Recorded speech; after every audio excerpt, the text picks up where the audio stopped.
नमस्ते छात्रों। इस वीडियो में अध्ययन करेंगे कक्षा 10वीं हिंदी लोक भारती की चौथी कविता जिसका नाम है मन। मन यानी दिल, हृदय। और इस कविता के कवि है विकास परिहार। अब विद्यार्थी मित्रों, कवि का परिचय देखते हैं। विकास परिहार जी का जन्म 1987 गुना मध्य प्रदेश में हो गया। विकास परिहार ने 2000 से 2006 तक भारतीय वायुसेना को अपने सेवाएं दी। यानी 2000 से 2006 तक कवि विकास परिहार जी वायुसेना यानी हवाई फौज में अपने जुड़े रहे।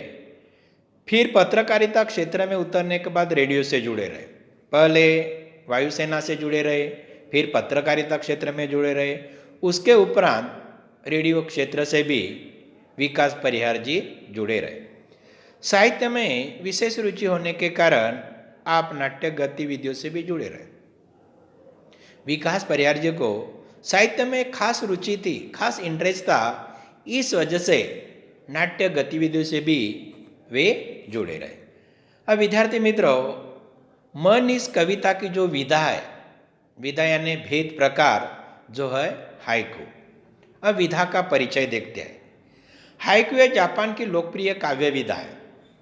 हाइकू जो विधा है जापान के लोगों में कविता का सृजन करने की एक विख्यात विधा है। हाइकू विश्व के सबसे छोटी कविता कहा जाते हैं। हाइकू जो कविता है, हाइकू विधा में जो कविता लिखी जाती है, जो कविता का सृजन किया जाता है, वह विश्व की सबसे छोटी कविता कहा जाती है। 5वें दशक से हिंदी साहित्य ने हाइकू को खुले मन से स्वीकार किया है। 5वीं शताब्दी ने हिंदी साहित्य में हाइकू विधा को स्वीकार किया है। हाइकू कविता 5 जोड़ 7 जोड़ 5 बराबर 17 वर्णों के ढांचे में लिखी जाती है। हाइकू जो कविता है 17 वर्णों में ही लिखी जाती है। अब देखते हैं मन इस कविता में कवि ने किस बात का वर्णन किया है। हाइकू में कवि ने अपने अनुभव, जीवन यापन करते समय कवि को जो अनुभव आया है, वह अनुभव उन्होंने मन इस कविता के माध्यम से व्यक्त किया है।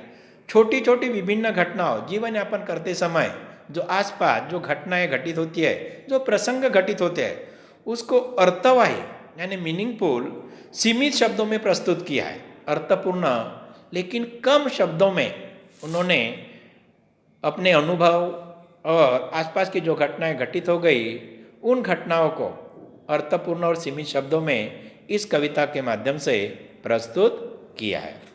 अब विद्यार्थी मित्रों, मन इस कविता का सरल अर्थ देखते हैं। अब ध्यान से सुनिए। पहले कठिन शब्द का अर्थ लिखिए। घना यानी अधिक, अंधेरा, दो ही कठिन शब्द है। घना अंधेरा, चमकता प्रकाश और अधिक। देखो, पहले पंक्ति में 5 वर्ण है, दूसरी पंक्ति में 7 वर्ण है और तीसरे पंक्ति में 5 वर्ण है, यानी कुल मिलाकर 17 वर्ण है। यानी सीमित शब्दों में कवि ने किस तरह अपने विचार व्यक्त किए, अब ध्यान से सुनिए।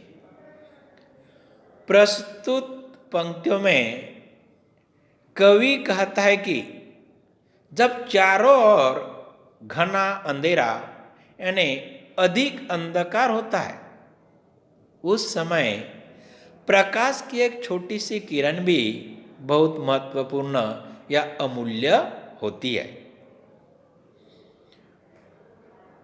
कविया संदेश देना चाहते हैं कि अंधेरे में ही प्रकाश का असली महत्व समझ में आता है। उसी तरह दुख के बाद जीवन में जो सुख आता है, उसके वास्तविक आनंद की अनुभूति होती है। अब अगले पंक्तियों का भावार्थ सुनिए।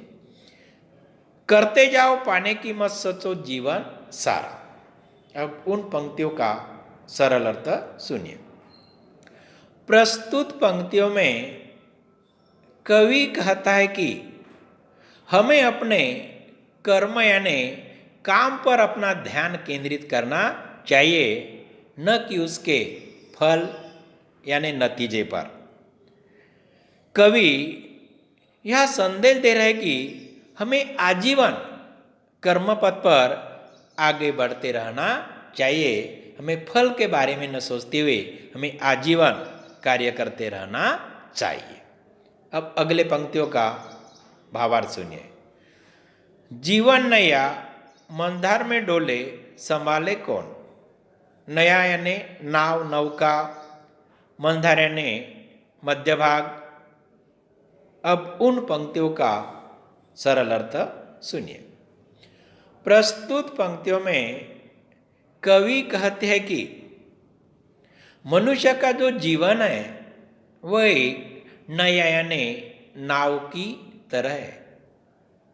जब नाव समुद्र में चलती है तब उस नाव को अनेक लहरों का सामना करते हुए आगे बढ़ना पड़ता है। उसी तरह हमें जीवन यापन करते समय हमारे जीवन में अनेक कठिनाइयाँ आती है, लेकिन उन कठिनाइयों का सामना करते हुए हमें आगे बढ़ते रहना चाहिए। लेकिन जीवन की ये नाव जब मझधार में डूबने लगती तब उनकी सहायता कौन करेगा। कवि यह संदेश दे रहे कि हमारे सत्कर्म यानी अच्छे काम ही हमें विपरीत यानी कठिन परिस्थिति में हमारी सहायता करते हैं। अतः मनुष्य ने जीवन में परोपकार यानी दूसरे का भला करना, सद्भावना यानी अच्छे विचार और सहयोग यानी दूसरे को मदद करना, ये मूल्य जीवन में अपनाना चाहिए। अब अगले पंक्तियों का भावार्थ सुनिए। रंग बिरंगे रंग संग लेकर आया फागुन। संग यानी साथ। फागुन यानी विद्यार्थी मित्रों मराठी माह का नाम है, जो 12वां माह है। अब उन पंक्तियों का सरल अर्थ सुनिए। प्रस्तुत पंक्तियों में कवि कहते हैं कि फागुन माह यानी महीना रंगों का त्यौहार होली लेकर आता है। और होली जो त्यौहार है सभी को बहुत अच्छा लगता है। इस त्यौहार के रंग में नहाकर यानी भीगकर सभी रंग बिरंगे हो जाते हैं। कवि हमें बताना चाहते हैं कि होली के त्यौहार में निहित आपसी प्रेम व भाईचारा को कवि ने स्पष्ट करते हुए जन जन तक पहुंचाने का प्रयास किया है।